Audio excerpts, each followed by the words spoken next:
Quelles sont les chances de voir Donald Trump condamné, David? Sans équivoque, quelles que soient les preuves dévoilées lors de ce procès en destitution de l'ancien président américain, il n'y a absolument aucune possibilité que Donald Trump sorte condamné de cette démarche. Aucune possibilité parce que même si les pères fondateurs qui ont écrit la Constitution voulaient tout faire pour que ce genre de démarche ne soit pas politique, l'impeachment est un procès politique qui se termine toujours dans les lignes de parti. Je ne suis pas visionnaire et il faut que le processus prenne place, mais un vote a déjà eu lieu à la demande des Républicains pour établir la constitutionnalité ou non d'une telle procédure sur un ancien président. Et le résultat indique à quel point les Républicains, à part 5 d'entre eux, ne voteront probablement pas en faveur de l'accusation. Or, pour être condamné, il faut une majorité des 2/3 de l'Assemblée, soit 67 sénateurs, dont 17 républicains, pour que le jury, le tribunal que représente le Sénat, valide l'article d'impeachment et condamne le président. Il n'y a absolument aucune chance que 17 républicains le condamnent. Ce serait un suicide politique pour ces élus dont la base est toujours extrêmement fidèle et loyale à Donald Trump. C'est aussi pour cela que l'impeachment est un procès aux conséquences politiques. Et au final, le procès devrait être rapide, expéditif même.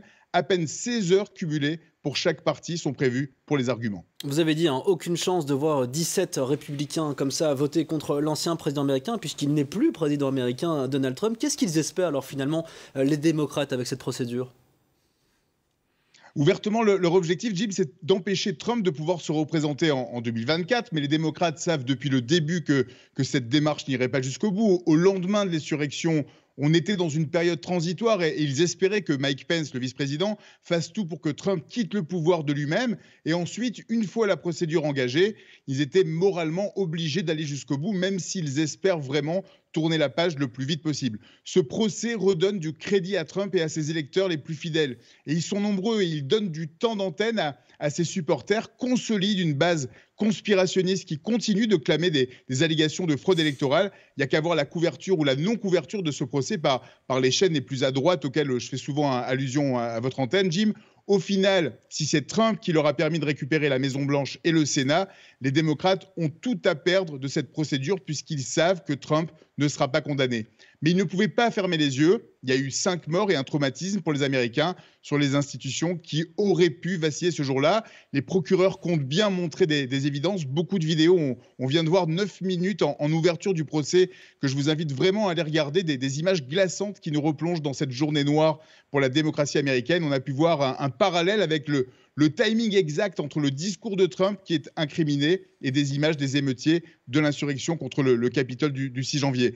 C'est un procès qui sera donc très court et sans surprise sur son issue, mais revoir ces images qu'on voit à l'écran, à l'intérieur même du Capitole, devant ceux qui en étaient la cible, rien que pour ça, ce procès, pour sa valeur historique, peut avoir du sens. Une dernière question, David Benaïm. Dans quel état, on l'a évoqué avec Nicolas Badeau, mais dans quel état se trouve le Parti républicain? Et est-ce que cette procédure a un impact ou aura un impact direct sur Donald Trump?